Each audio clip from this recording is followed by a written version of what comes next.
এটা হচ্ছে আজকের নাটক শুরু হবে। নাটকের নাম রাজ্যট। মানে বহু বাংলা নাটিকা এর আগে অভিনীত হয়েছে। ইএমআই রেকর্ড কোম্পানি দ্বারা প্রকাশিত ভানু বন্দ্যোপাধ্যায়, অজিত চট্টোপাধ্যায় এবং গীতা দে অভিনীত রাজ্যট কৌতুক নকশাটি 70-এর দশকে খুবই জনপ্রিয় হয়েছিল। আজ আমাদের বারোয়ারি সমবায় আবাসনের পক্ষ থেকে ওনারা না, আমার অ্যাকচুয়ালি পিএইচডি ইন্টারভিউ চলছে, তো আমি জাস্ট কালকেই এসেছি।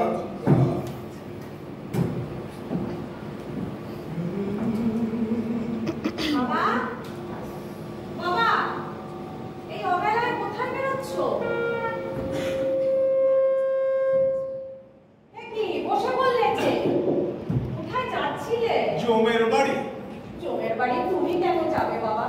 জমের বাড়ি তো যাবো আমি। সারাদিন সংসারের সব ঝামেলা, তার উপর রান্না বান্না, এত খাটনি খাটা যায়? তোর যে খুব কষ্ট হচ্ছে সেটা আমি বুঝি নে, তাই তো তোর বিয়ের জন্য আমি উঠে পড়ে লেগেছি। আর বেরোচ্ছিলাম তো সেই জন্য, তুই তো পিছু ডেকে সব ভেস্তে দিলি। না না, আমি আর যাবো মা, আমি আবার কোথায় পিছু ডাকলাম? না না বাবা, দুর্গা দুর্গা করে তুমি এবার বাধা পড়ে গেল, আমি আর যাবো। মশাই, মশাই, এই বুক করে গেলে আসার সময় হয় না। বাড়ি আছে? এসো এসো এসো। নমস্কার। বাচ্চা সদানন্দ এই সাত সকালে সেজে গুজে চললে কোথায় বাবা? সাজার কোথায়? আপনাকে একটা কথা বলবো বলে ভাবছিলাম, এই জন্য এলাম। কি কথা বলো? বসো বসো বসো। হ্যাঁ বল, কি কথা শুনি। বলবো? হ্যাঁ বলো। আচ্ছা বলি, তবে কথাটা বলা উচিত হবে কিনা ভাবছি। কথাটা বলোই না। আচ্ছা, কথাটা হলো গিয়ে জল খাবো। আনছি, জল আনছি, তুমি কথাটা আগে বলো। হ্যাঁ বলছি। কথাটা হলো গিয়ে, কথাটা শুনলে আপনি বলে রাগ করবে। আরে এখন না বললে রাগ করবো। আচ্ছা বলছি, মাসি বলছিল, মানে আমার মাসি বলছিল বিন্দুবাসী। কি বললে? না না, আমি না, আমার মাসি মাসি মেসো শুনতে চাই না, কি বলেছিলেন তাই বলো না। মাসি বলছিলেন যদি বড্ড বড় একটু বাড়ি থেকে ঘুরে আসি। আরে মেরে পা ধরে করে দেবো। না বলে নড়তে পারবে না বাবা। বলি আবার বলে বলি। আচ্ছা বলছি, মাসি বলছিলেন যদি বিন্দুবাসিনীর সঙ্গে আপনি আমার বিয়েটা। জয় বাবা জয়। কিন্তু দেখি মেঘ না চাইতেই চল, তুমি বিন্দুকে বিয়ে করবে। আমার কি সৌভাগ্য। তুমি বসো, আমি বিন্দুকে সুখবরটা দিয়ে আসি। ও যদি রাজি না হয়? আরে ওর বাবা রাজি হয়। হ্যাঁ আনন্দ, আমি বলি কি, আমি বিন্দুকে পাঠিয়ে দিচ্ছি বুঝলে। তুমি বড় ওই কায়দা কানুন করে ওর মতটা একটু জেনে নাও। হায় হায়, কি বিপদে পড়লাম আমি, কেন বলতে। হায় হায়, কি বিপদে পড়লাম আমি, কেন বলতে এলাম। মাসিকে পাঠালেই হতো। আমি কি করি? ওরে বাবা, ওই তো দেখে আসছে।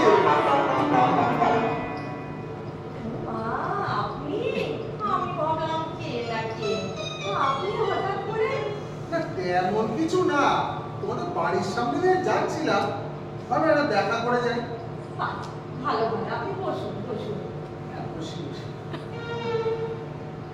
তুমি কেমন আছো বিন্দু? ভালো আছি, আপনি কেমন আছেন? আর আছি, আপনি দূরেই আছি। তবে তোমাকে একটা কথা বলবো বলে ভাবছিলাম, বলা হলে আমার মরেও সুর।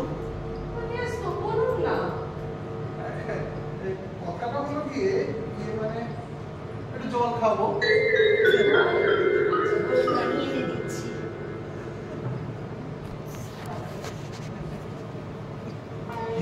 বলেছো?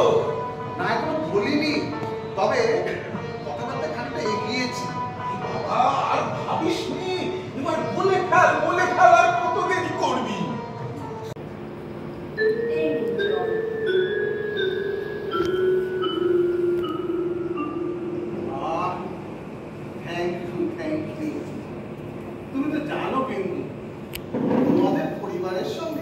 আমাদের পরিবারের কতদিনের স্বভাব, কিন্তু পাড়ার লোকজন চায় আমরা ঝগড়া করি। দূর দূর, ওদের কথায় কান দেবেন না। এই তো মনে নেই গেল বছর তোমাদের ওই বেলডাঙা জমিটার ধারে আমার যে বিঘে 10 জমি আছে না, আরে যেটাকে লোকে আলেয়ার জলা বলে। ওই আলিয়ার জলাটা, ওটা তো আপনার নয়, ওটা তো আমাদের। না না বিন্দু, তুমি ঠিক জানো না, ওই জমিটা আমার। তোমার কথা কোথাও ভুল হচ্ছে। থামুন, পরের জিনিসকে নিজের বলতে আপনার লজ্জা করে না? পরে আচ্ছা, দলিলপত্র আমার সব আছে, তোমাকে দেখাবো পারি, তাহলে হবে তো? কখনো না। আচ্ছা বেশ, তোমাকে আমি প্রথম থেকে খুলে বলি। শোনো, আমার মাসি দিদি শাশুড়ি যখন বেঁচে ছিলেন তখন ওই জমিটা আমার মাসির শাশুড়িকে লিখে দিয়ে যান। থামুন, কি সব বাজিয়ে বাজিয়ে গড়গড় করে বলে যাচ্ছেন, মাথাও নেই মুন্ডু নেই। আচ্ছা শোনোই না, দলিলপত্র আমার সবই আছে। দেখুন, মাত্র তো 10 বিঘে 10 জমি, চাইলে আমার বাবা ওটা আপনাকে এমনিই দিতে পারে। তাই বলে আপনি জবরদখল করবেন? আহা, বুঝছো না, আমার মাসির শাশুড়ি তোমার বাবার ঠাকুরদার। মাসি, পিসি, ঠাকুরদার, ঠাকুমা, কি সব আজে বাজে বলছেন? শেষ কথা শুনে রাখুন, ওই জলাটা আমাদের। কখনো না, ওই জমি আমার। আমার আমার বলে চিৎকার করলে ওই জমি আপনার হয়ে যাবে না। আপনি এত জুজুরি? তার মানে তুমি বলতে চাও ওই জমি আমি জবরদখল করেছি? আমি চচ্চর? নিশ্চয়ই। আমি বেড়া লোক দিয়ে বেড়া লাগিয়ে ওই জমিটা ঘিরে দেব। তুমি আমার বেড়া দেবে? তোমার ওই লোকজনকে আমি বেড়ে দাঁড়াবো, গায়ে ওদের আমি ভূত ভাগিয়ে দেবো মিটিয়ে। গায়ে হাত দিয়ে দেখুন, মেরে আপনার। কি করবে, মারবে নাকি? তোমাদের কথাটা কেমন যেন বলছে। তবে জান দেবো, জমি দেবো না। আরে কি হলো সরলদা, চেঁচামেচিটা কিসের আবার? বাবা বাবা, ওকে বুঝিয়ে দাও তো, ওই আলিয়ার জলাটা কার? আমাদের না ওর? আপনি বলুন তো চাটুর্য মশাই, হ্যাঁ, ওই জমিটা কার? আলেয়ার জলা। হ্যাঁ, কেন বাবা সদানন্দ, আলেয়ার জলাটা তো আমাদেরই। ইস, আপনিও তো দেখি সেই একই ভুল করলেন। আচ্ছা বেশ, আপনার নিশ্চয় মনে আছে আমার মাসির শাশুড়ি। আরে ধুর, কি ভুল বকছো? আরে, আমি যদি ওই জমিটা যে আমার, আমি যদি প্রমাণ করে দিতে পারি। প্রমাণ? হ্যাঁ, তুমি আবার কি প্রমাণ দেবে? তোমার তো দেখছি সত্যি মাথা খারাপ হয়ে গেছে। আমি প্রমাণ দেবো। হ্যাঁ, প্রমাণ দেবো। চেঁচাচ্ছ কেন বলো তো বাবা সদানন্দ? হ্যাঁ শোনো, তোমার ওই জমির উপর আমার এতটুকু লোভ নেই। তুমি যদি চাও তো ওই জমিটা কেন, আমার সব জমি আমি তোমাকে দিয়ে দিতে পারি। আরে বাহ, উনি আমার পকেট মেরে আমায় ঘোষ দিচ্ছে। চমৎকার। পকেট মার? হ্যাঁ, তুমি আমাকে পকেট মার বলছো? আমি না তোমার বাপের বয়সী? ধরুন মাসে আপনি আমার বাবার বয়সী, দরকারে আপনার বাবারই আমি খাতির করে নেবেন। তুমি আমার বাপ তুললে? বেশ করেছি, উনি আমার জমি মেরে নেবেন আর আমি ওনাকে বিরিয়ানি খাওয়াবো। চট কোথাকার, আমি কোর্টে যাবো, আপনি জাহান্নামে যান। দরকারে তাই যাবো। আপনি পাগল, আপনার কুষ্টি শুধু পাগল। তুই পাগল, তোর বাপ এই, পাগল। বেরো, বেরো বলছি এখান থেকে, বেরো। কত টাকা কোথাকার? আপনাদের আমি দেখে নেবো, আমি কোর্টে সমন করাবো। চট কোথাকার। আরে যা। এটা কেউ ভূত কোথাকার? উফ, বাবা, তো বেঁচে গেছি। হ্যাঁ, তখন কেমন মিনমিন করে বললো, আমার একটা অনুরোধ। অনুরোধ? কিসের অনুরোধ? তুমি নিশ্চয়ই রাজি হয়েছিলে। আরে তখন কে জানিস সরকারটা পেটে হতো? হ্যাঁ, নকশার বেটা আসপত্তা দেখো, বলে কিনা তোকে বিয়ে করবে। হ্যাঁ? তুমি আমাকে? আরে বিয়ে করতে চায়, সেই জন্যই তো ওই সকাল সকাল মিটবটটি সেজে এসেছিল। বাদর বুনো মানুষ। কি বললে? তুমি আমাকে আর আমি ওনাকে? বাবা, তুমি এ কথা আগে কেন বলনি আমায়? কি হলো আবার কি হলো? যাও না, তুমি ওনাকে ফিরিয়ে নিয়ে এসো না। তুমি বেশি দূর যাননি। ফিরে কি আসতে হবে? এই লজ্জায় আমার মাথা কাটা যাচ্ছে।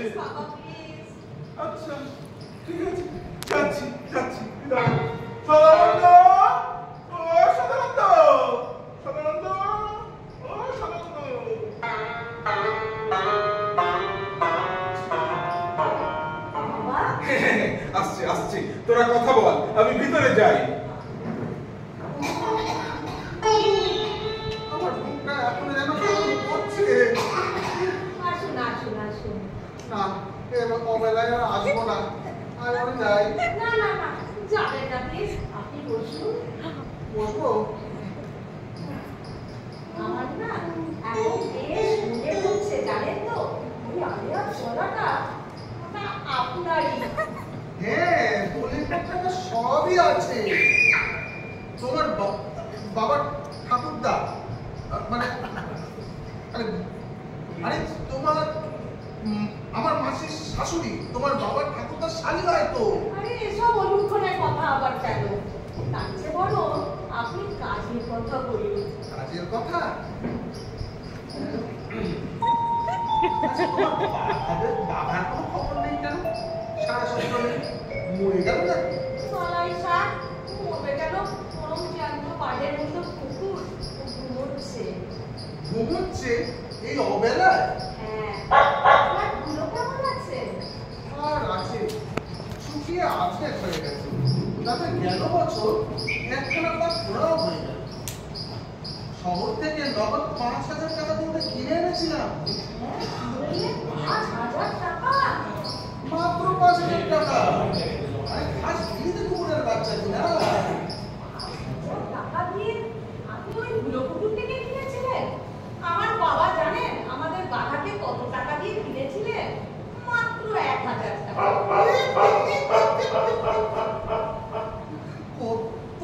কোথায় আমার ভুলো আর কোথায় তোমার বাধা, কোথায় রাম আর কোথায় রাম ছাগল, কোথায় চলে না। এমন সবসময় তো বিচ্ছিরি ভাবে হাসেন না, কীর্তি চলে যায়। ধরে ভালো দেখতে পারেন না না আপনি? এই দেখো, তুমি আবার রেগে গিয়ে গালাগালি করা শুরু করলে। দাদা, তবে তোমাকে এই কথা মানতেই হবে, আমার ভুলোর সঙ্গে তোমার বাধা কিছু না। আপনার তো দেখছি সকাল থেকে ছটায় পেয়েছে, কোনো না কোনো ছুতো খুঁজে খুশখুশ করছেন ঝগড়া করবার জন্য। কখনো না। আবার কখনো না? এই দেখো, তুমি আবার চাই যাচ্ছ কেন? না, চেঁচাবো না। কোনো নিরাপদের কথা শুনে তো আমরা কিন্তু শুনতে চলে যায়। বাবা, বাবা, কি হলো কি হলো কি হলো, আমার ডাকছিস কেন? বাবা, ওই লক্ষ্মী ছড়াটাকে বুঝিয়ে দাও তো কোন কুকুরটা ভালো, আমাদের বাঘা না ওর ওই গুলো? চাকরি বসে আপনি বলুন তো, আমার ভুলো ভালো তোমার জাতের ভুলো? কুকুর? হ্যাঁ, তোমার ভুলো তো ভালো জাতের কুকুর বলেই জানি। শোনো বাবা! শোনো। তবে বাবা শোনো, হ্যাঁ মানে তোমার এই ভুলো কুকুরটা দুটো মস্ত বড় দোষ আছে। দোষ আছে? হ্যাঁ, প্রথমত ওটা বুড়ো আর দ্বিতীয়ত ওর নাকটা বড় থ্যাবড়া। অসহ্য। কি বলেন, নাক ফেবড়া? আপনি তো মাসে কুকুরই চেনেন না মশাই। আপনি বুলডগ দেখেছেন? বুলডগ, বুলডগের নাক হচ্ছে ফেবড়া। কি বলে থামুন, আমার মধ্যে কথা বেরোনো করছে। শুনছেন শুনছেন? বুকের ভেতরটা কেমন কেমন করছে। আপনি কেমন পুরুষ মানুষ মশাই? হ্যাঁ, পায়ে ঠ্যাঙে জোর নেই, মাজায় বাত, এসেছেন ঝগড়া করতে? যান যান, বাড়ি গিয়ে কাঁথা মুড়ি দিয়ে শুয়ে থাকুন গে যান। বাবা সদানন্দ, তুমি বাড়ি যাও বাবা, বাড়ি গিয়ে একটু দুঃসমুখে শুয়ে থাকো। হ্যাঁ, তোমার জন্যই বাবা বাড়ি ঝগড়া করা সাতটুকু আছে। আপনারা ছোট লোক। কি বললি ছোট লোক? বটেই তো, আপনারা অত্যন্ত ছোট লোক। আর মুখ সামলে কথা বলবেন, নইলে বলে কি মারবে নাকি? নড়বই তো। কে মারবে, তুমি না তোমার বাবা? এই তবে রে, মার কাকে বলে দেখবি? এই যাবো আমার সাদাটা কোথায় গেল? আসুন, আপনি আসুন, আমি লড়বো আপনার সঙ্গে। লড়বি? তুই আমার সঙ্গে লড়বি? হ্যাঁ, আমি লড়বো কি? তবে আপনাদের সাবধান করে দিচ্ছি, আমাদের মারবেন কিন্তু আস্তে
তাড়াতাড়ি করি যেই বলে জ্বর হয় সদানন্দ সদানন্দ ওঠে বাবা জল খাবে জল জল হ্যাঁ কোনো সাড়া নেই কি সজল দেখছিস নিজে পড়ে আমাকে মেরে গেল আমি এখন কি করি বাবা বাবা মাথা নাড়ছে ও মরেনি তাহলে সদানন্দ বাবা ওঠো বাবা হ্যাঁ জল খাবে জল হ্যাঁ কিন্তু জল জল পাকা পাকা পাকা জল পাকা জল ওঠো বাবা ওঠো ওঠো আমি ডাক্তার বলছি তোমাকে আমি আর কখনো কিচ্ছু বলবো না এনেছিস হ্যাঁ এই নাও বাবা জল জল জল হ্যাঁ আর এই যে আমার বাড়িতে বাবা আমার বাড়িতে এই যে আমি কিন্তু বড় কষ্ট কষ্ট কষ্ট তো হবেই বাবা তুমি কিচ্ছু ভেবো না তুমি ভালো হয়ে ওঠো হ্যাঁ আমি আমি আমি কথা দিচ্ছি আমি এই মাসেই তোমাদের বিয়ে দেব ইউরেকা ইউরেকা সত্যি বলছে সত্যি বলছি একদম সত্যি বলছি আমি কিন্তু তুমি আমায় বাঁচালে আমি আর কখনো আপনার কোনো কথার প্রতিবাদ করবো না না না তোমার কোনো দোষ নেই দোষ আমার দেখে দেখে মাথাটা কেমন যেন পড়ে ওঠে তোমার মাথা তো কেমন করবে সে তো আমি জানি তুমি এই তো দুর্বল শরীর তুমি কিচ্ছু ভেবো না বসো আমি আমি আজকেই তোমাদের আশীর্বাদ করবো হ্যাঁ আজকেই আশীর্বাদ করবো ওরে হেবো এই বাগান থেকে গোটা গোটা দুটো ঘাস তুলে নিয়ে আইতো আমার পাপ করবেন চাটুর্য মশাই আমি মহা পাপ করেছি আপনাকে যা নয় তাই বলেছি ভাই আপনি কোথায় পাপ করেছেন তো হয়েছে আমার না না তোমার কোনো দোষ নেই বিন্দু সব দোষ আমার আমি তো ইতরের মতো বলে কি ছিছি আমি তো করেছি আমি না না আমি অসভ্য আমি ইতর বলো না আজকে কথা বলো না বিন্দু না সদানন্দ এই চুপ কর বাবা আপনি যথেষ্ট ভদ্রতা করেছেন তুমি কিচ্ছু জানো না তুমি ভদ্রতা কি জানো যথেষ্ট জানি কিছু